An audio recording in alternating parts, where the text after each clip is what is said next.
to the Green Team of the Legendarium, the weird little spin-off podcast of the Legendarium, where patrons get together to discuss the books and topics the main crew haven't gotten around to yet. I'm Little Red Book, and tonight I have with me Kyptan. Heyo. And Stormrunner. Hey, how's it going? And Spooke. Hello. Tonight we will finish what I like to call Lariel Part 2, because it's basically the same book. So, to start off, how do you feel about this book in general and within the context of the series? Volunteers? So, I did enjoy the book. I think it's a very solid conclusion to the trilogy, even if it comes at the expense of being another trilogy where book one is kind of its own separate thing that's loosely connected or directly connected, and books 2 and 3 are really one book split into 2 books. But it fulfills the plot and world building promises set up in the first 2 books. Cool. Yeah, I think book 3 really wanted to be at the end of book 2, but would not fit in any binding method. I mean, that's fair. Or did the publisher just want to publish 2 books? I have my mass market paperback of Lyriel, and it's thick. It's really big. Fair. Yeah, I think I'd go along with everyone else, where it's a good conclusion. I wish Lyriel was about half as long, and then this book was put on kind of to the back of that book, but, can't really change that, so, yeah. So I'm assuming that everyone that is listening to us now has read Lyriel. Where would you divide the book to make it part of Abhorsen instead? You just get rid of Sam. Yeah. I love Sam. I love Sam in Abhorsen. Yes. I don't love Sam in Lyriel. Do you think his character would have worked, though, if you didn't have Sam? No. Yeah, that's what I'm saying. I don't think he would. Stormrunner, do you have any thoughts? I think Sam's fine, but I more think you can, and this is a theme with me with a lot of books, is you can probably cut down on the number of travel sequences. So I don't know if there's a place that I would specifically say that I would cut the book so that you can fit Lyriel and Abhorsen into one book, but there are probably some travel sequences that can be shortened, and well, a bigger thing for me with both of these books would be the amount of time we spend in characters' heads thinking about the same things. If I were to take these 2 books and reformulate them, I would actually cut it where Lyriel leaves the glacier and have the books divided that way instead of the way it's divided. But I mean, that's basically saying remove Sam. Yeah. Sam could is for that, though. There's parts with Sam. No, there aren't. It's all Lyriel. No, because there's the right. No, there's definitely not much. There's not much, but it is there because they have the cricket scene intermixed with Lyriel's journeys or whatnot, and they have. But I would definitely cut some of Sam for sure. I would cut the bird of paradise or whatever he's supposed to be. Bird of spring.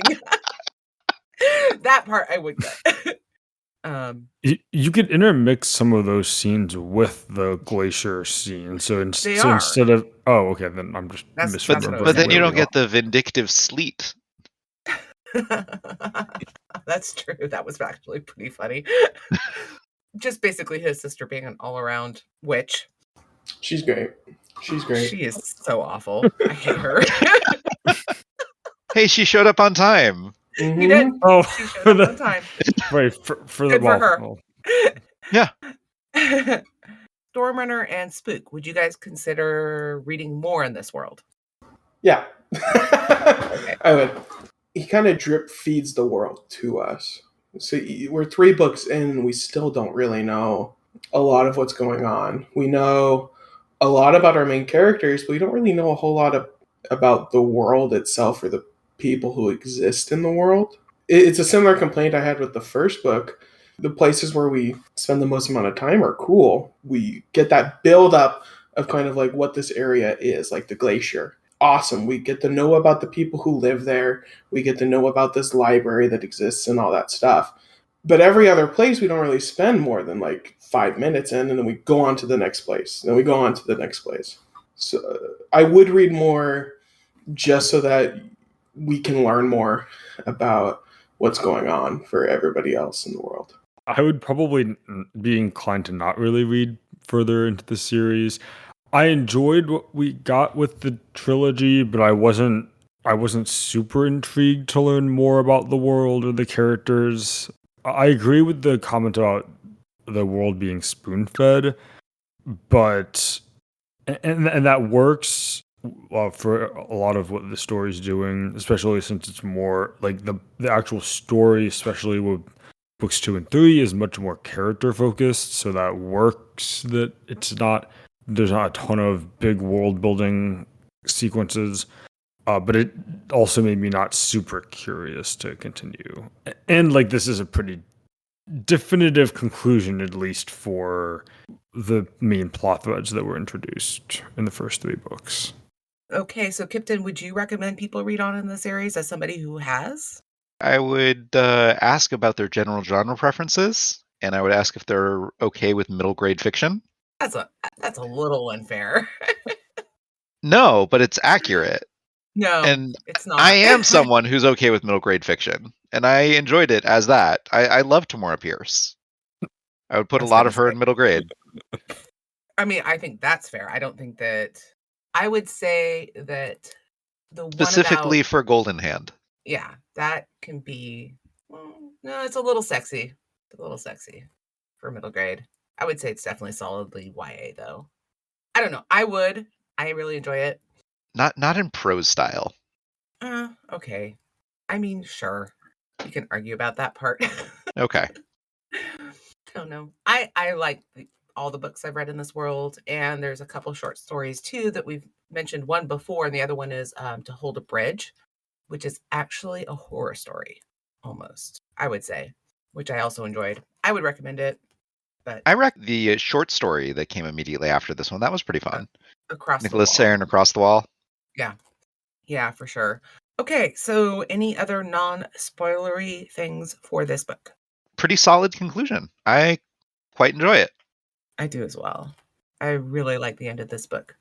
Yeah, not really many loose ends, or at least plot threads introduced that were not resolved. Yeah, it tied everything up. I think it tied it up a little too quickly, but everything was tied up pretty well. 4.5 stars. I am the same, 4.5 stars. About 4. I'm probably a little lower.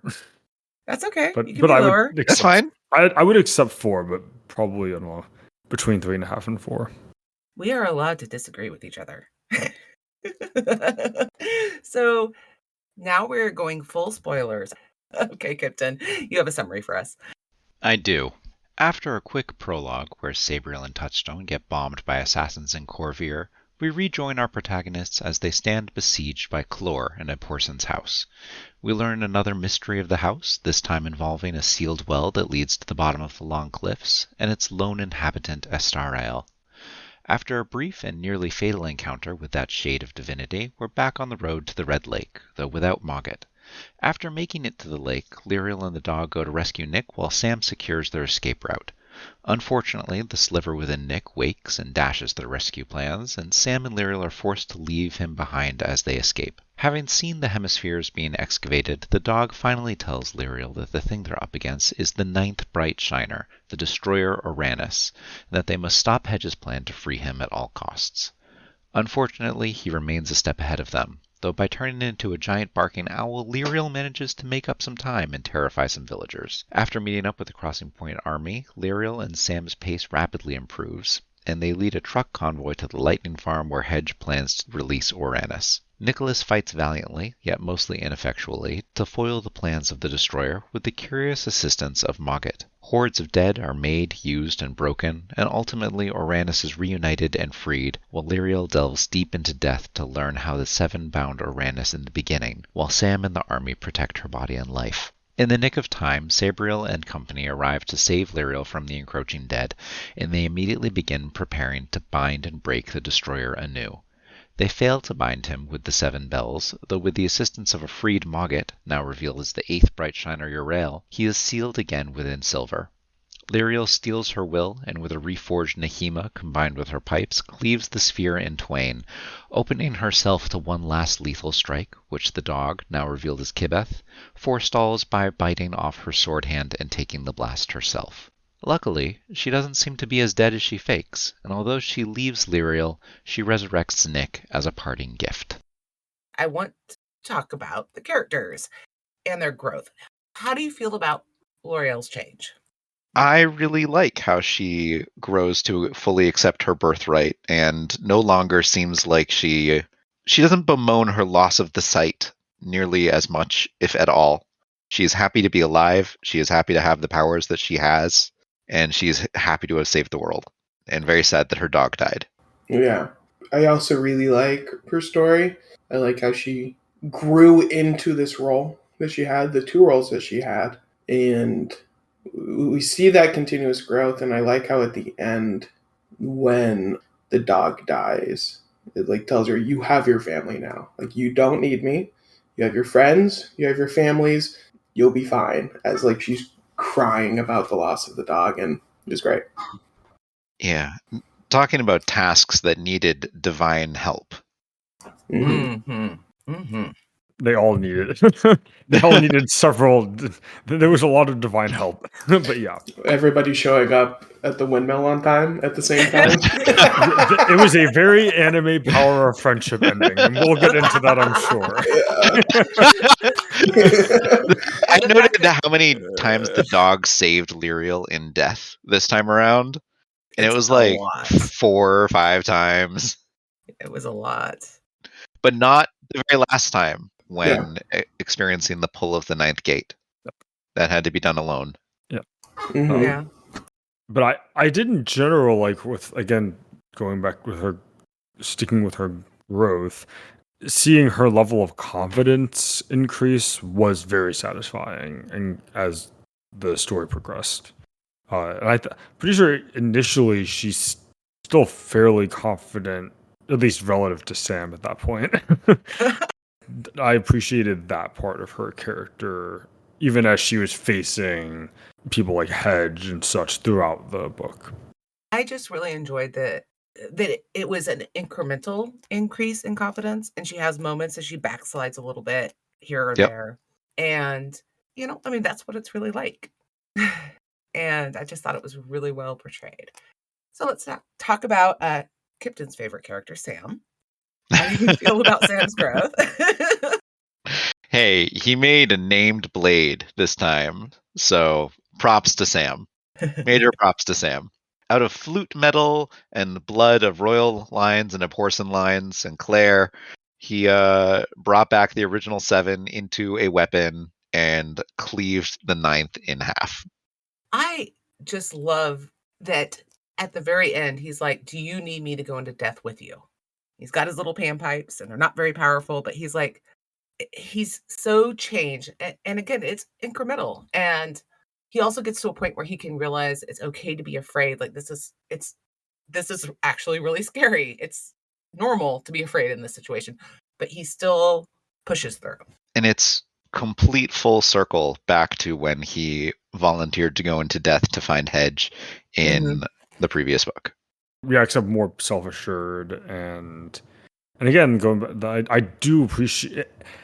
I have bemoaned the amount of internal dialogue and thoughts that we get with both Lyriel and Sam, but it does help with the true to life part that be like you were saying, that growth isn't not linear, and that there are slide backs, and just because you are able to accomplish something once does not mean that you'll be able to replicate that exactly as you did before, or certainly that there won't be difficulty in doing so, and you won't have your own doubts that you can do it again.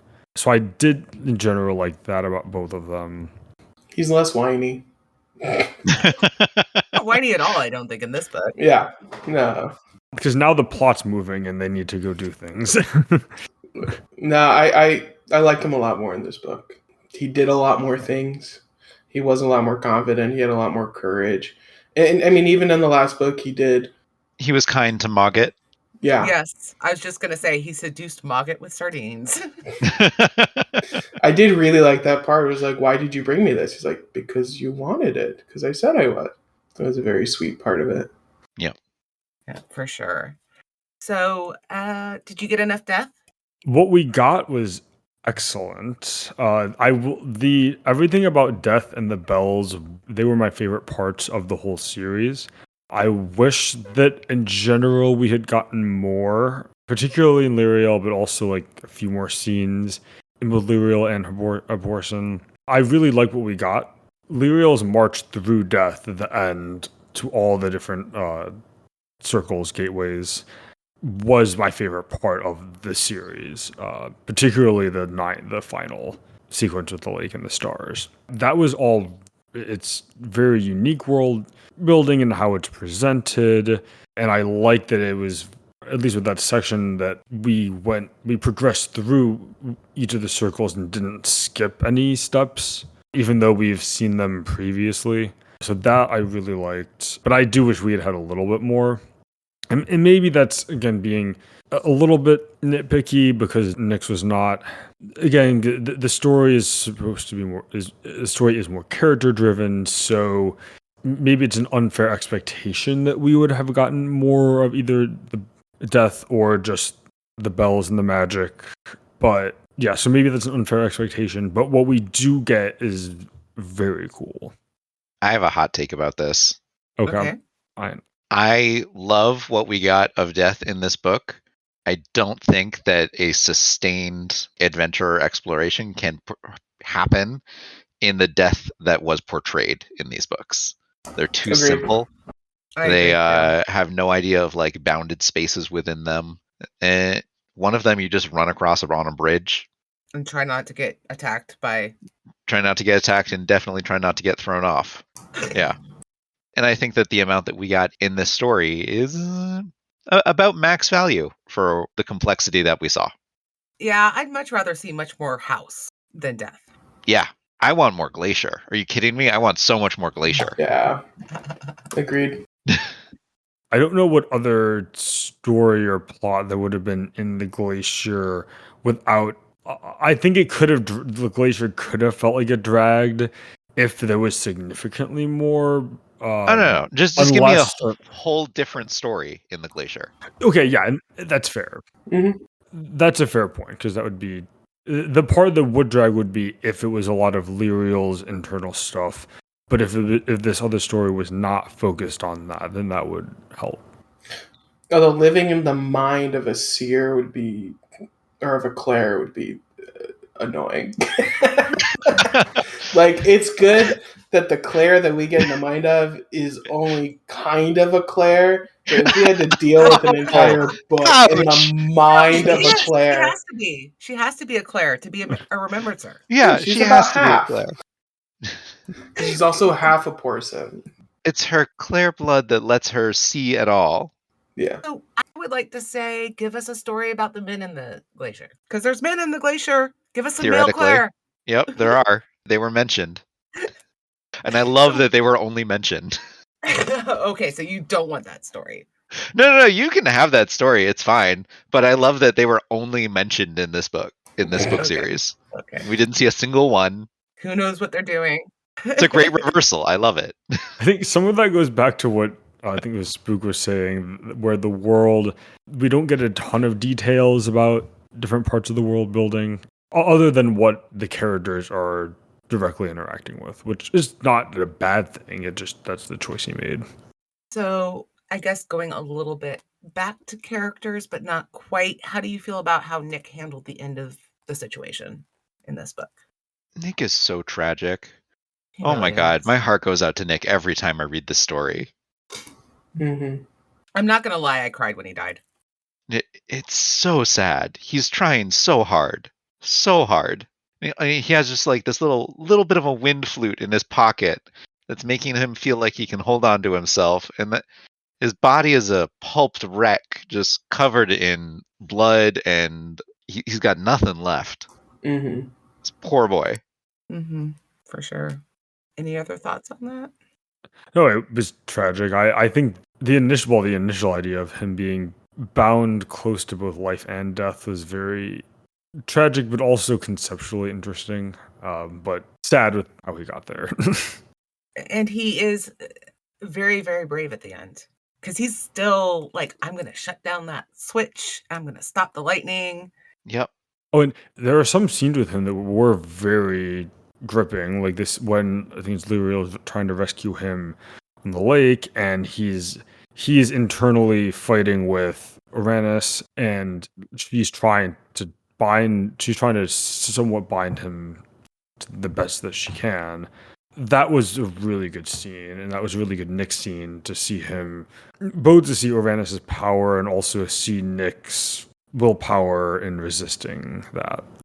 I also look forward, if I continue reading the series, I look forward to seeing more of him after. Because I know in the last book, a lot of him was doubting kind of what was going on in the Old Kingdom. So I talk about out of the frying pan into the fire with having to deal with some old god essentially in your body. So I'm curious how he is in later books, if he shows up at all. Across the Wall is about him. Does that take place after? Yes. Yes. Sweet. Good deal. Favorite moments in this series? Sam forging a magic blade. Love it. Just the glacier. That's not a scene. But I think Lyriel finding the dog. So kind of like that whole series of scenes where she finds the dog and then she has to figure out how to deal with, I don't remember what it's called, the monster in the library. So just The Stilken. The Stilken. So she's trying to figure out how to deal with it while also not being able to tell anyone that it's in there, because then she would get in a lot of trouble. And so I think that was one of my favorite parts of the series as a whole. I agree. But that's a long section. Yeah, that's not really a scene either. It's one of the best parts of Lyriel, though. Oh, It really is. Hey, I mean, I talked about that on Yeah. our first step. Probably, in particular, the march through death in this book, and the march through death in Sabriel. Yeah, Mm-hmm. yeah, when she's going to get first Abhorsen in the series. I loved everything about the fight at the Ninth Gate. Yeah, that was really good. It was very good.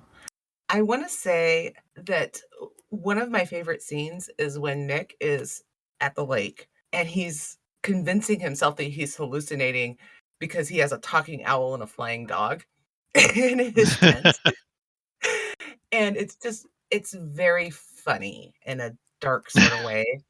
He's like, oh, yeah, so it's just normal to have, like, I have a fever. So of course I'm seeing a talking owl and a flying dog. Poor Nick. Poor Nick. Yeah. I like how in the epilogue that evolves to him saying, instead of the owl and the dog, it was all one thing. So he asked the dog, like, didn't you have wings before? The dog just kind of went with it. And the part where the dog bites off L'Ariel's hand is so just that whole scene is really powerful, but that moment. Mm-hmm.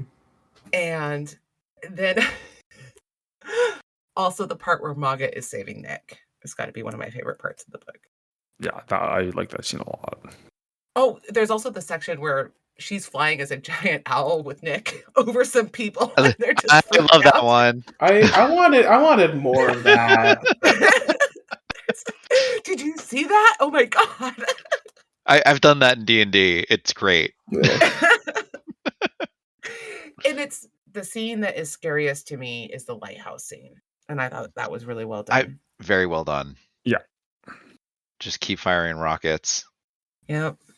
Okay. Example of a scene where the Ancestor technology is interacting with, or technology / weapons is interacting with the Old Kingdom stuff. Yeah. So at the very end, do you buy Mogget's change of heart? Do you think it was realistic? Yes, because it wasn't, or correct me if I'm wrong with this, but because it's more about, well, it makes sense that Mogget would want to survive and not have Oannes consume everything or destroy everything. Because he stood on the side of the binding. He stood the first time. So I think it's a big change for him. That's why I'm asking the question. I definitely do. One of my favorite scenes is Mogget choose well.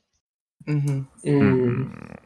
And I am Uriel, and I stand against you. And the description of Uriel's song and the things that it contains, the celebration of life. Mm-hmm. And I believe that him being on the side of life is justified, even after his long imprisonment and binding. Mm-hmm. He's learned a few things. Mm-hmm. When making the charter the first time around, it was a very different world. They didn't know what they were doing. They weren't sure anyways. It turns out that the thing they made, it's not all bad. Still got the whole undead problem going on, but life is good. Yeah. And I like how when L'Oreal rings the final bell, Astriel, that something that would normally just throw you into death turns into this beautiful sorrow that is just part of life. I don't know if I'm explaining it quite correctly, but like grief is part of life. I loved the explanation that her tears are the cause of the river of death. Yes. So Asteriel, I should say, she's definitely the one who cut the destroyer in half the first time, right? Do you guys think? It was all of them together. Yeah, but I mean, But actually used the sword. it was definitely her. It was definitely her. And I think that's kind of hinted at it being Lyriel taking up the Asterial bell. So yeah. It would have been cool to see more of all of the original 7. Yeah. I think you could definitely do more books on that. Mm-hmm. So Kibith is the disreputable dog. What do you guys think about that reveal? Part of Kibith. She's what's left over. Yeah. It makes sense with how often the disreputable dog helped Lyriel get out of death. It makes sense, like in hindsight. And the ways. Yes. It all makes sense in hindsight that she is part of Kibith. Yep. And there's some mentions of Sam like feeling familiar with Kibith when he touches it for some reason. Mm-hmm. Well, and she walks the archer as they're floating down the river. She walks off High Bridge, yeah. Yeah. And she walks them out of the cavern underneath the house. I didn't catch those initially, but that's good. That's at least decent. And her barks also walk people into death, walk undead into death. Mm-hmm. The dead hands, mostly. Yeah. But maybe some shadow hands? I forget. Well, and she walks Nick back into life, but we already knew she was Kibith by then. Yes. So. Yeah. And I like the reasoning. It's like, well, why can you do this? It's like, I'm disreputable. That's what I do. I'm a liar. Like, I do what I want. It's like our second resurrection in this trilogy, though. It really is. Because we started with Sabriel's. No, our third. Because Sabriel gets resurrected twice. Oh, that's right. Yeah, at the end of Yeah. No, fourth, if you count the rabbit at the very beginning of Sabriel. Oh, right. I don't know if that counts. It kind of does. We have an undead bunny. It does. It should. I mean, apparently schoolyard pranks are different. It should count. Sabriel knows it should count, and she's like, "No, I can do one for a friend." Well, she wasn't a friend; she was a little girl. For a little girl. A 6-year-old girl lost her bunny. That would be really sad. And the bunny spirit's just right there, right over the edge. Just back, ink it back. Yeah. Okay. Let's see. Anything else we want to talk about before we get to the last question? Got some thoughts. Rereading it this time, watching the ways in which the dog intervened is one of my favorite things about rereading this series. With the knowledge of the dog being part of Kibith. Yes. Yeah. It really changes it into like a divinity-assisted epic, which is a fun category in my mind. Yeah. That's in my taste. I do wonder how much, if I will enjoy the series a lot more on a reread. Because I liked it, the first time through, but I'm curious now, knowing the things I do, if I would be more patient with the series, maybe? I don't know if patient's the right word, but if I would just enjoy it more reading through now that I kind of know what's going to happen. It's No, interesting. I get what you're saying. Like that having different expectations going in might help to just have a different perspective. Like the dog will interfere in combat long before the dog will interfere in bravery. Mm-hmm. Yeah. She's also very good at stopping L'Oreal from pouting. Yep. Sounds like Sam needs the dog. Instead of a stupid cat. Oh, I think Mogget doesn't help at all when pouting. Now they only have Karagor. They got to downgrade. Not nearly as powerful either. Yeah. No. And never mind. I can't say any of that. What, that using a free magic spirit for your own ends generally doesn't end well? No, not that. I have spoilers about Mogget, but I'm not going to share. Okay. Anyway. And so do you think the dog will show up again later in the series? Probably the cameo, I would think, or something. I think the fact that you're asking this means yes. Well, it's what happens when she goes back into death. She stretches her legs out and runs along the border between life and death. Yeah. That's what she does. Yeah. So she's around. She's around. She's hanging out, maybe. No body, no crime, That's The dog can transfer fully physically into death and then back out again. So dog's fine. Oh, I love her so much. Anyway, so Jeff asks us a question about which bright shiners went into which of the 3 bloodlines and which went into the wall. So the original poem says that there's only 5 that created the charter, but it's implied there's 7. I guess maybe Astiral didn't go into anything because she dead. And Kibith too, right? Or maybe that could be the assumption. I don't know what to do with her. So who went where? Into what things? I don't think the series is particularly consistent about this in its clues. I think Garth Nix was making it up as he went along, to be honest. I agree with that. I fully agree with that. Like there was probably some sort of general plan, but the specifics of that I think were not hammered out from the beginning, or even by the end of book 1. So I think it's safe to say that the Thinker went into the wall. I think that's probably safe to say as well. I think it's also safe to say that Astariel gave up her living presence in order to exist only in death. Yeah. And the binder is definitely probably Abhorsen's. And that's what I would think. Yeah. It's not what I would think that the original version of the poem would say, but no, probably not. I don't know. I just think Garth was like, "Hey, this is a cool concept," and then he got halfway through. L'Oreal was like, "Well, maybe I want to do this instead." I wonder. It's fine. It doesn't matter to me.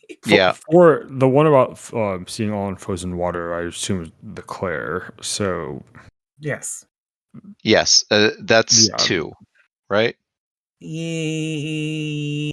is the one that the Claire took. Yes. But for the binding of Uranus, but 4 sees all in frozen water is definitely the rhyme of the first. Yes. So that's why I think it's inconsistent. Yeah, that's the clearest example.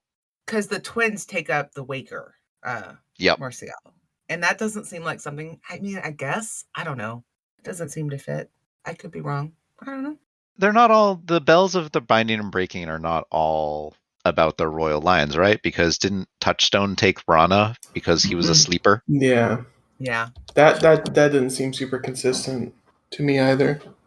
Because he also had a connection to the stones. Yeah. I don't know.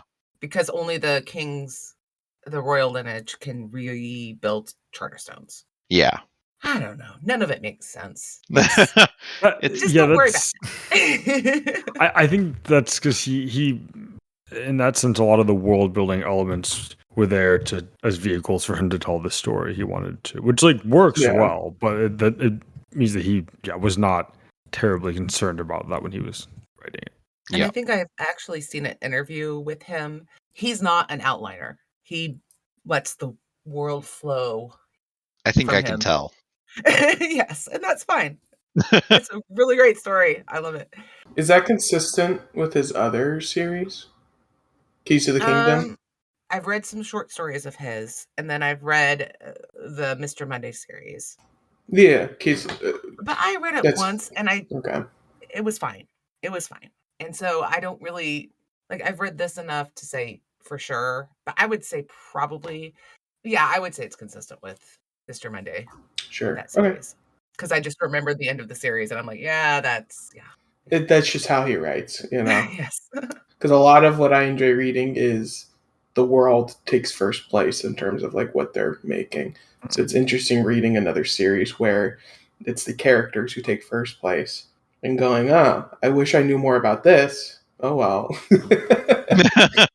You do get more House, especially in the one that's a prequel to Sabriel, which is about her father. Sweet. That wouldn't sound, that's intriguing.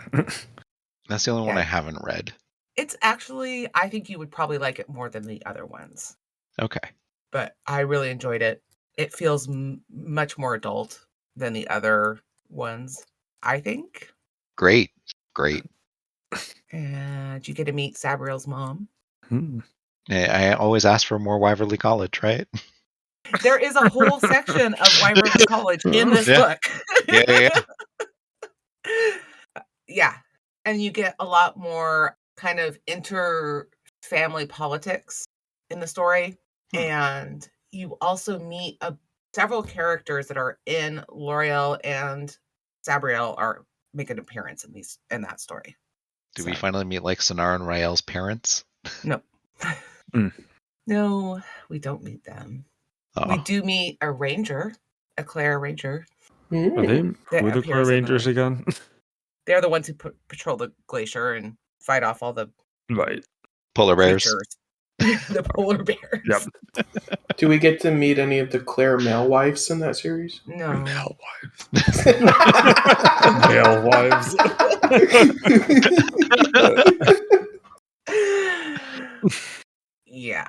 No. Dang. We don't. So I'm saying I want a story. If we're going to do a glacier story, it needs to be a male Clare story. Maybe a male Clare librarian. Just so Kip can picture himself in that character. No, the library is clearly the most interesting place in the glacier. Yeah. Well, I would also accept if a far future Old Kingdom where they have squadrons of paper wings. I think we talked about this before. So you know what? I want maybe a story about one of the Southerners, and they're building a farm in the Old Kingdom now. What happens to them? Yeah, because we don't really see a ton of the Old Kingdom other than the capital. Correct. And the glacier, but yeah. So we have all these refugees that Sam promised are gonna. This is not the author I would pin an economic book on. Yeah, that's It doesn't have to be economic. It could just be culture shock. How do we? Yeah, we didn't really the whole refugee plot, political plot line. I would have liked to have more of that in general, but that wasn't. Again, that just wasn't what he was writing, because that plot's mostly there to get Sabriel and Touchstone out of the picture for the book, which works well in that function. But and it also gives Hedge a bunch of dead bodies to play with too. Yeah. They're kind of a casualty. They have the opposite of plot armor. Yeah, it's the red shirt. Yes, from, yeah. Here are a bunch of characters, and I'm just gonna kill them. That's their only reason they're here. God, the poor army men. Oh The man. 4 army men of Encelstier and the Marines. Oh yeah, they never stood a chance. Or Debus. So we discussed in the first book whether you could sail from the Old Kingdom to Ancestral, which I'm never going to say it right. So Encelstier. whatever. And And the I answer think was you're right, no. Kip. Yeah. Yeah, I think you're right. Because otherwise they would have just sailed the barges down the shore Yep. instead of. Mm-hmm. You were totally right. And the book I was thinking of that I thought maybe hinted that you could, it was from another place in the Old Kingdom to down the shore. So you're right. Gotcha. I'm wrong. I hope you feel happy. Look, I'm very invested in the dimensional mechanics of the binding of Encelstier to the Old Kingdom. It's interesting to me. It's kind of like one world crash landed into another world. Mm-hmm. That's a Kind of good how I picture metaphor. I view it Yeah. as like being stitched in with the wall. Yeah, because the wall being because the wall messes everything up on both sides. Because they say that it was before when they were referring to the original binding and breaking of Uranus, and they say that he found a way, a loophole. He can escape in a world where he was never broken because he was bound and broken before they infringed upon another world with the wall. Right. Something like that. It Yep. was, again, I don't think this is something that Nick's really thought about a lot. Yeah. I love it though.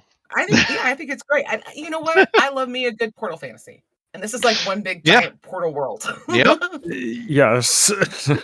When is Sam going to make the perimeter guard some good swords? Right? Next book, Next book. maybe. The Next book is Golden all. Hand. It's all about him making swords. Well, the next book is technically, it's called Golden Hand. It's about him making a hand. I mean, it's not about that, but It's not about that. it's not about that at all, but it happens. He's a very kind guy. Is Lyriel's Skywalker is completed? I was Yes. Yeah. Yes. Yeah, I it was is. looking to how to insert that. No, it totally is. She's the last remembrancer. No. I'm not gonna bite that bait.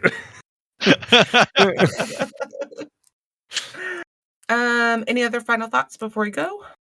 I'm glad we did the series. It had been Yeah. on my TBR for a while. It was good to finally get into it. Yeah, it's a lot of fun world building, some cool character stuff. It was fun to hear Tim Curry do it this time. Yeah. Yes. Fantastic. For sure. Okay. I'm also really glad to sit down and talk about this book because I've read it or this series because I've read it so many times, and it's just fun to share it with all of you. And I hope you consider reading it. Thank you so much for joining us. Please consider supporting the Legendarium on Patreon. Our music is Galactic Damages by Jingle Pounds.